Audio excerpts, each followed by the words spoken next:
ራይወዝ እዚህ ወታደር አጋቷ አግታል የባድሜ ጦርነት እኮ በየትኛው በኩል የባድሜ ጦርነት ያተዋጋው ከዛላ አንበሳ እስከ መረብ ተዋግቻለሁ እስከ ተከዜ እኔ እኮ ሙኩት የምትባል ለከረን 80 ኪሎ ሜትር ላይ ነው እግሬ ላይ ቆስዬ የተማረኩት። ተማርካል እንዴ? ታዲያ አንድ አመት የኤርትራ መሬት መንገዱ ተራረለ ነው። መማረክ ነውር ይመስላችኋል አይደል ጅቦዬ?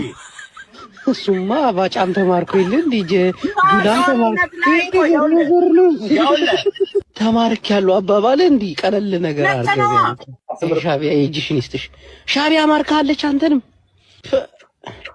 ግን ባጫ ከዚህ በፊት ሲናገር ከሰማው ኤርትራ ጦር በጣም አስቸግሮን ነበር አለ። በቃ እንገባለን እንጨፈጨፋለን ሲል ነበር። እንዴት አንተ አሁን 30 ሺህ ማረክን ምናምን ትንሽ አይባል ባጫ ያለው እውነቱን ነው። እንገባለን እንጨፈጨፋለን ያለ። አዎ ለምን መሰለ እውነት ነው።